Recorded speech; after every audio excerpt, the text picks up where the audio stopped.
Hello dear students, आज हम लोग पढ़ने वाले हैं सेपरेशन ऑफ वेरिएबल्स। और अपने प्रीवियस लेक्चर के अंदर हम लोगों ने स्टडी किया था अबाउट श्रोडिंगर वेव इक्वेशन, और उसको हमने स्फेरिकल कोऑर्डिनेट्स के अंदर लिखा था, साई आर थीटा फाई के फॉर्म में लिखा था। और आज हम लोग सेपरेशन ऑफ वेरिएबल के थ्रू हर एक वेरिएबल जो है उसके लिए श्रोडिंगर इक्वेशन जो है वो प्राप्त करेंगे। अब जैसे हमारा पोटेंशियल जो है, जैसे कि हमने पहले भी लास्ट लेक्चर के अंदर डिस्कस किया था कि पोटेंशियल जो है वो केवल स्थिति का फलन है। ठीक है, पोटेंशियल जो है वो केवल स्थिति पर निर्भर करता है। तो इस कंडीशन में हम लोग पोटेंशियल को बोलते हैं स्फेरिकली सिमेट्रिक पोटेंशियल या फिर सेंट्रल पोटेंशियल, यानी कि जहाँ कहीं भी चाहे तो स्फेरिकली सिमेट्रिक पोटेंशियल नाम आ जाए या फिर नाम आ जाए सेंट्रल पोटेंशियल, तो बात एक ही है। ठीक है, तो अगर स्फेरिकली सिमेट्रिक पोटेंशियल होता है तो वो केवल स्थिति का फलन होता है, वो थीटा और फाई पर डिपेंड नहीं करता है। तो उसके अंदर हम लोग क्या करेंगे, जो हमारा टोटल वेव फंक्शन है साई, अब उसको हम दो भागों में डिवाइड करते हैं, जिसका एक भाग जो है वो केवल आर पे डिपेंड करता है और दूसरा जो भाग है वो थीटा और फाई पे डिपेंड करता है। या यूँ कहें कि वन पार्ट जो है वो फंक्शन होगा स्थिति का या पोजीशन का, और जो अनदर पार्ट है वो फंक्शन होगा थीटा व फाई का। तो psi R theta phi can be written as R R into Y theta phi. R R जो है वो पोजीशन पे डिपेंडेंट पार्ट है और वाई थीटा फाई क्या है, एंगुलर डिपेंडेंसी है इसकी। तो इस वैल्यू को हम लोगों को श्रोडिंगर इक्वेशन के अंदर पुट करना है। अब हमारी जो श्रोडिंगर इक्वेशन थी वो कुछ इस तरीके से थी, देखो। अब इसके अंदर क्या होता है, ये सारा जो अभी यहाँ पे आप फर्स्ट एक्सप्रेशन देख रहे हो वो अपने प्रीवियस लेक्चर में हम लोगों ने निकाला था। वहाँ पे हमने डेल स्क्वायर साई जो था उसको एंगुलर फॉर्म में लिखा था। उसको एंगुलर फॉर्म में लिख सकते हैं 1/r² del over del R, r² del over del R. ठीक है, उसके बाद plus 1/r² sine theta del by del theta. Okay, और अंदर लिखेंगे साइन थीटा और एक अंदर आएगा डेल बाई डेल थीटा। इसके अलावा जो तीसरा पार्ट होता है प्लस में थर्ड टर्म आती है r² sine square theta del 2 over del phi square. और इसके राइट हैंड साइड में हमें साई को जोड़ना है। तो साई क्या है, r थीटा फाई का फंक्शन है, और जिसमें से r जो है वो केवल पोजीशन पे डिपेंडेंट पार्ट है और y थीटा फाई जो है वो किस पे डिपेंडेंट पार्ट है, एंगुलर डिपेंडेंसी वाला हिस्सा है। तो उसमें हम लोग क्या करेंगे कि जैसे हमने साई की वैल्यू रखनी है, साई की वैल्यू ये रखनी है। ठीक है, जो फर्स्ट टर्म है वो सिर्फ आर का डेरिवेटिव बताती है ना। ये फर्स्ट टर्म है del by del R r², del by del R, इस साइड से साई इंट्रोड्यूस हुआ है इसमें। तो जो वाई थीटा फाई है वो तो आर से इफेक्टेड नहीं होना चाहिए, उसका तो अवकलन नहीं होगा, तो केवल आर का अवकलन होगा। तो यहाँ पे del R by del R आ गया, वाई थीटा फाई बाहर चला गया। इसी तरीके से सेकेंड टर्म में केवल थीटा का अवकलन होता है, आर का नहीं, इसीलिए आर को हमने बाहर निकाल लिया है, यहाँ पे वाई थीटा फाई को रखा है।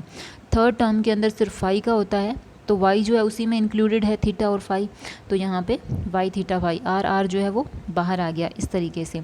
उसके बाद फिर था 2m/h² e minus V R Y theta phi. ठीक है, साई को हमने टोटली लिख दिया इस तरीके से बराबर 0, ये आ गया।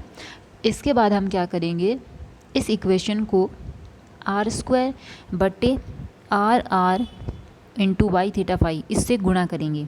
अब इसको इससे गुणा करेंगे तो देखो क्या होगा, इस इक्वेशन में r² बटे में है इस टर्म में, तो हम गुणा कर रहे हैं ऊपर r² से, तो ये कैंसिल हो जाएगा। फिर नीचे रखेंगे, भाग देंगे आर का और वाई का, तो इसमें वाई है तो सिर्फ आर बचेगा, r² तो वैसे ही कैंसिल हो गया। तो ये फर्स्ट टर्म जो है बाकी एज इट इज़ आ गई। इसी तरीके से सेकंड जो है उसके अंदर क्या होगा, सेकंड के अंदर आर स्क्वायर है, नीचे आर स्क्वायर कैंसिल हो जाएगा, ऊपर आर आर है वो कैंसिल हो जाएगा, नीचे वाई थीटा फाई बच जाएगा। ठीक है, वो आ गया। और ये जो 1/sin थीटा है इस टर्म के साथ वो मैंने अंदर इस तरीके से एरो का साइन लगा करके और इसमें शामिल कर दिया है। पहले ये रह गया था, छूट गया था लिखने से। फिर उसके बाद जो थर्ड टर्म है, थर्ड टर्म में क्या होता है, इसमें भी आर आर बटे आर स्क्वायर है, इसमें भी आर आर बटे आर स्क्वायर है, आर स्क्वायर से आर स्क्वायर गया, आर आर गया, तो नीचे बटे में 1/y थीटा वाई इसके साथ आएगा, 1/y थीटा फाई इसके साथ आएगा। फिर अंदर क्या है, इसमें साइन थीटा है तो यहाँ पे साइन थीटा, इसमें साइन स्क्वायर थीटा है तो ये साइन स्क्वायर थीटा, और बाकी जो टर्म्स हैं वो एज इट इज़ आ गई इसके साथ, बराबर सॉरी प्लस में 2m/h² और ये पूरा कैंसिल हो जाएगा, e माइनस वी आर बराबर 0 आ गया। अभी यहाँ पे गलती हो गई है, यहाँ पे आर स्क्वायर भी आएगा गुणा में, नेक्स्ट टर्म में लिखा है हमने। ठीक है, आर स्क्वायर से भी गुणा होगा इसको, क्योंकि आर स्क्वायर से गुणा कर रहे हैं और आर और वाई से हम लोग भाग दे रहे हैं, ये देखो। ठीक है, उसके बाद हम क्या करेंगे, हमारी जो फर्स्ट टर्म है ये वाली एज इट इज़ है। सेकंड टर्म जो है थीटा पे डिपेंड करने वाले जो दो हिस्से हैं वो ये हैं। ठीक है, इनको हम लोग राइट साइड में ले जाएंगे और जो 2m/h² into R square E minus V R, ये हमारे पास इंटू आर आर, ये इंटू में आर कैसे आया है, हमने क्या किया है, यहाँ से 1/r कॉमन ले लिया, तो इस तीसरे वाले जो ये 2m/h² वाला जो पार्ट है इसके अंदर तो कुछ था ही नहीं, आर और वाई दोनों कैंसिल हो गए थे। 1/r कॉमन लेने का मतलब इसमें 1/r हो, तो कंपनसेट करने के लिए इसको हमने यहाँ पे r से गुणा कर दिया है। फिर उसके बाद क्या होता है कि जो थीटा वाले दोनों हैं इन दोनों को हमने लेफ़्ट साइड में लिख दिया है। ओके, एज इट इज़ लिख दिया है विद माइनस साइन, कोई भी चेंजेस नहीं किया। 1/y theta phi, 1/sin theta, del by del theta sine theta, del over del theta Y theta phi, 1/sin square theta, del 2y over del phi square, ये आ गया उस। ठीक है, तो इस इक्वेशन में इक्वेशन नंबर 7 इसको नाम दिया गया है। इस इक्वेशन में हमें क्या देखने को मिलता है, ये जो हिस्सा है वो केवल वेरिएबल है या पोजीशन पे डिपेंड करता है, जबकि जो राइट हैंड साइड है, ये राइट हैंड साइड जो है वो केवल थीटा और फाई पे डिपेंड करती है। तो इसका मतलब ये हो गया कि अगर हम लोग आर पे डिपेंडेंट पार्ट को चेंज करते हैं तो इस पे कोई प्रभाव नहीं पड़ेगा। अब इस पे अगर कोई प्रभाव नहीं पड़ रहा है तो ऐसा कब हो सकता है, ऐसा तो तभी हो सकता है जब इसमें कोई बदलाव नहीं हो। यानी कि ये कुछ इस तरीके से हैं कि जैसे x is equal to Y. ठीक है, तो x जो है वो एक अलग चीज़ है, y है एक अलग चीज़ है, लेकिन दोनों बराबर हैं। ओके, तो इसका क्या मतलब हुआ कि अगर x बदलता है तो फिर y को कोई प्रभाव नहीं पड़ना चाहिए। तो इसका मतलब कोई प्रभाव कब नहीं पड़ेगा, तक जब ये बदले ही नहीं, क्योंकि ये दोनों बराबर हैं। इसी तरीके से जब y बदलता है तो x पे कोई प्रभाव नहीं पड़ना चाहिए अगर ये दोनों अलग अलग हैं, लेकिन इस पे कोई प्रभाव कब नहीं पड़ेगा, जब y नहीं बदले।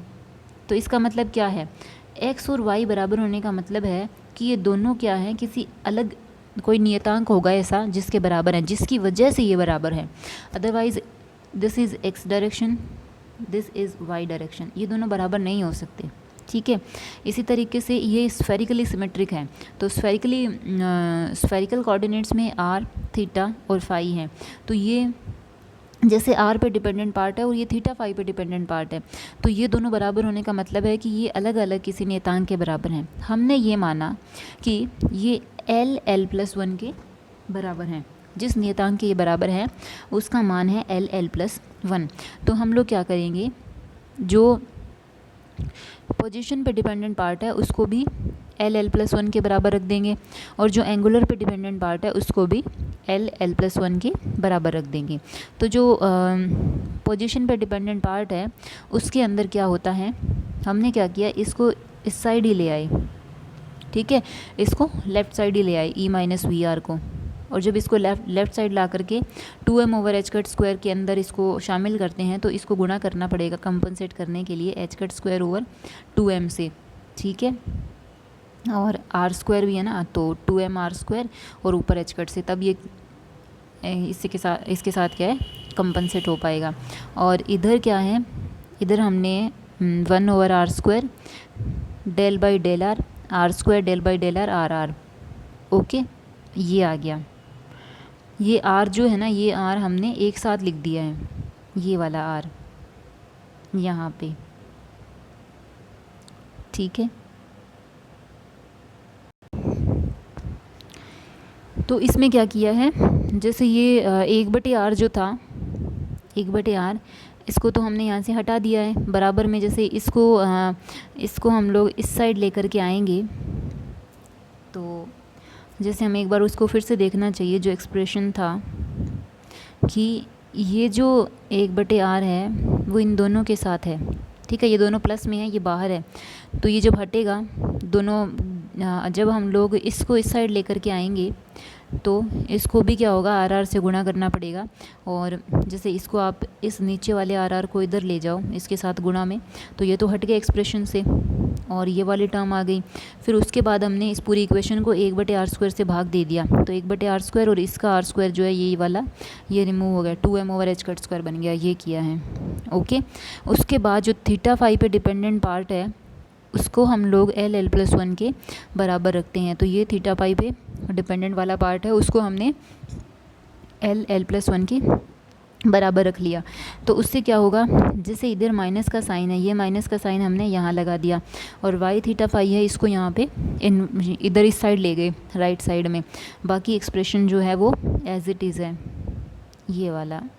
ओके, बाकी एज इट इज़ है, और ये माइनस और y थीटा फाई को राइट साइड में ले गए।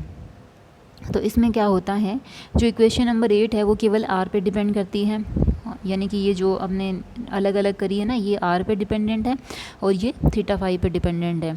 तो इक्वेशन नंबर 8 जो है वो केवल r पे डिपेंड करती है, इसीलिए इसे हम लोग जो ये r लिखते हैं, इसे हम लोग रेडियल वेव फंक्शन भी कहते हैं। क्या कहते हैं, रेडियल वेव फंक्शन। ओके, क्या कहेंगे, रेडियल वेव फंक्शन या त्रिज्यीय तरंग फलन भी कहते हैं हिंदी में। तो ये हिस्सा जो है वो केवल r पे डिपेंड करता है, और इसको हम लोग सॉल्व करके, इस इक्वेशन में क्या है, e और VR शामिल है, देखो है ना, E है और VR है। तो इस इक्वेशन को सॉल्व करके हम एनर्जी आइगन वैल्यू के मान जो है वो ज्ञात कर सकते हैं। जो सेकंड इक्वेशन है थीटा फाई पे डिपेंडेंट पार्ट की, इक्वेशन नंबर 9, तो वो इक्वेशन जो है वो थीटा फाई पे निर्भर करती है। उसमें क्या है, E और VR नहीं है, तो थीटा फाई पर निर्भर जो अवकल समीकरण है उसमें ई व उनकी क्या है, एनर्जी व पोटेंशियल पर निर्भरता क्या है, नहीं है। तरंग फलन की जो कोणीय निर्भरता होती है वो स्फेरिकली गोलीय सममिति के गुण द्वारा निर्धारित होती है, यानी कि अगर हमारा पोटेंशियल जो है वो स्फेरिकली सिमेट्रिक है तो हमारा जो वेव फंक्शन है उसकी थीटा फाई पर निर्भरता एक समान होती है, यानी कि उनके सब के लिए वो एक जैसा ही रहेगा। सब तरंग फलनों के लिए थीटा फाई जो है वो कॉमन हो जाता है। ओके, क्योंकि ये एनर्जी और पोटेंशियल पे डिपेंड नहीं करता, एंगुलर डिपेंडेंसी। अगर स्फेरिकली सिमेट्रिक पोटेंशियल है या यूँ कहें कि सेंट्रल पोटेंशियल है, तो उनके लिए गति कर रहे, उनके अधीन गति कर रहे कणों के लिए थीटा व फाई पर निर्भरता क्या होती है, एक समान होती है। अब देखो हम लोग क्या कर सकते हैं कि अभी हमारे पास जो इक्वेशन आई है उनमें से एक तो r पे डिपेंड करती है और एक थीटा और फाई पे डिपेंड करती है, ठीक है। इसमें भी क्या है, दो वेरिएबल हैं, तो हम लोग इनको भी चाहें तो सेपरेट कर सकते हैं। तो y थीटा फाई जो है वो फंक्शन है थीटा का और फाई का। अब इसको क्या है, थोड़ा सा डिफ्रेंशिएट करने के लिए कुछ इस तरीके से लिखा गया है, अंदर थीटा, इसी तरीके से ये फाई और ये फाई। ओके, तो हम लोग क्या करेंगे, इक्वेशन 9 के अंदर y थीटा फाई जो है उसकी ये वैल्यू पुट कर देते हैं। ओके, तो जब हम लोग ये वैल्यू पुट करेंगे तो हमारे पास क्या आ जाएगा, देखो इक्वेशन नंबर 9 में चलते हैं। 9 के अंदर अब देखो ये वाला पार्ट जो है इसमें सिर्फ थीटा के रिस्पेक्ट में डिफरेंशियल होता है, सेकंड वाले पार्ट में सिर्फ फाई के रिस्पेक्ट में डिफरेंशियल होता है। तो यहाँ भी हम वही चीज़ करेंगे, इसमें तो सिर्फ थीटा वाले को इधर रखेंगे और फाई को इधर ले जाएंगे, इसमें फाई वाले को यहाँ रखेंगे और थीटा वाले को आगे ले जाएंगे एज ए कांस्टेंट, ठीक है।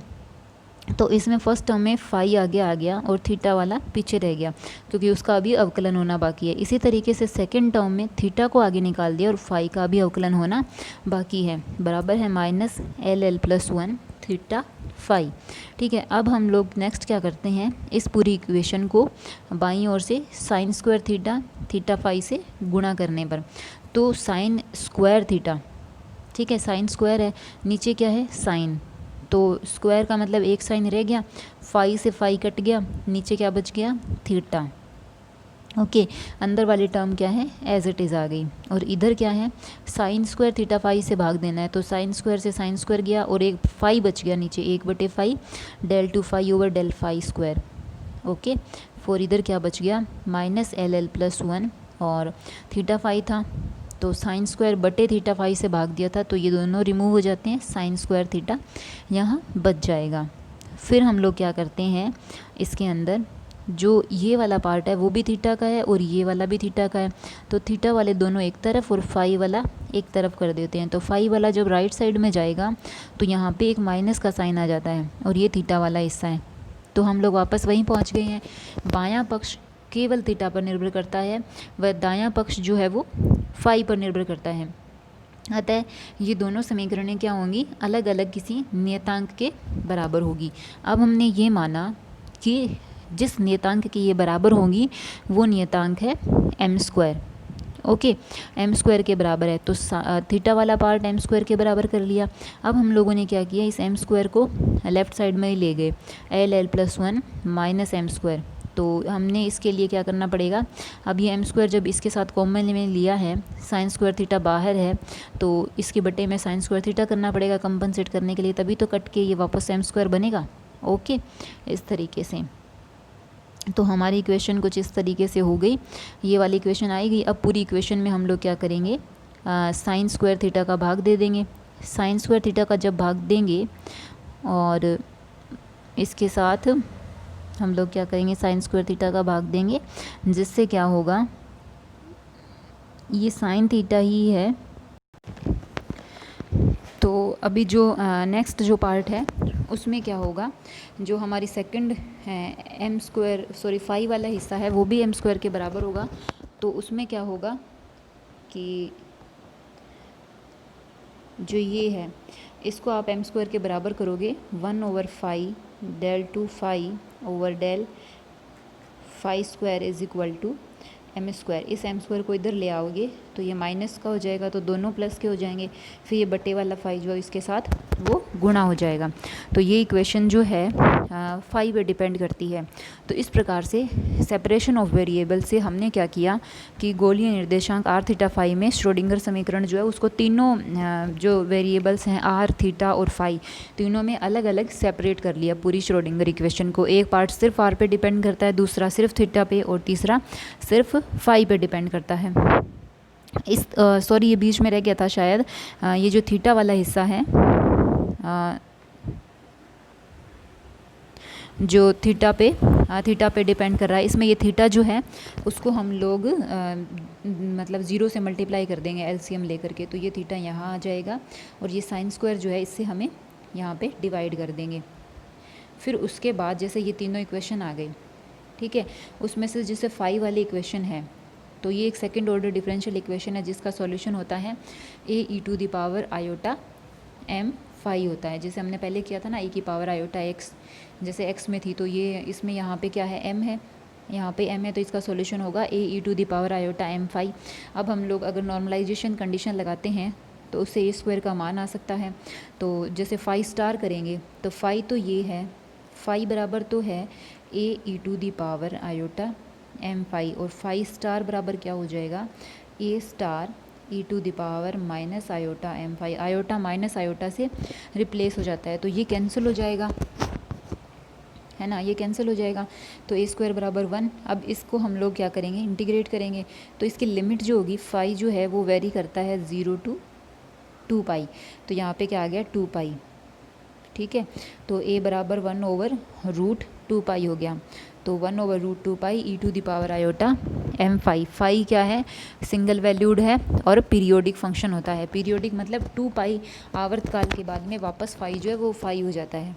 मीन्स कि फाई जो है जो भी एंगल फाई की फाई पे वैल्यू होगी तो आफ्टर 2 पाई टाइम पीरियड वापस से वहीं पहुंच जाता है। जैसे कोई वेव होती है ना, तो ये यहाँ पे जैसे इस पोजीशन पे है, यहाँ से आगे बढ़ना शुरू होती है, तो यहाँ पे जैसे 2 पाई टाइम इंटरवल आ गया, फिर उसके बाद में वापस वही स्थिति शुरू हो जाती है इस तरीके से, ठीक है। और ऐसा तभी संभव होता है जब e⁻i2m पाई जो है वो किसके बराबर हो, 1 के बराबर हो। अतः m जो नियतांक है उसका मान क्या हो सकता है। अब एक्सपोनेंशियल की कोई टर्म जो है वो 1 के बराबर कब हो सकती है। e⁻i⁻x का मतलब क्या होता है, e⁻i⁻θ क्या होता है, cos theta plus iota sine theta, ये होता है। तो साइन में तो क्या होगा, जैसे इंटीजर नंबर होंगे ना m का, तो 2 पाई 4 पाई ये सब ज़ीरो हो जाएंगे, तो कॉस जो है वो क्या देगा, इमेजनरी हमने इस तरीके से रिमूव कर देना है।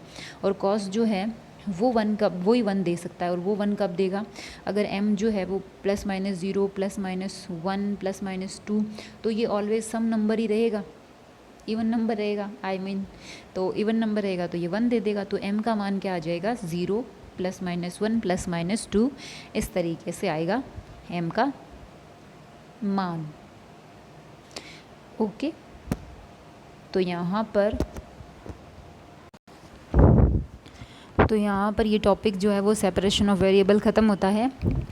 तो थोड़ा सा क्या है, ऐसे मेसी है ये थोड़ा सा, ये इसमें क्या होता है, टर्म्स जो हैं वो एक दूसरे के साथ मैशअप होने की ज़्यादा संभावना रहती है, बट आप अगर ध्यान से इसको करोगे, आराम से सब वेरिएबल्स को आराम से सॉल्व करने की कोशिश करोगे तो आराम से हो जाएगा ये।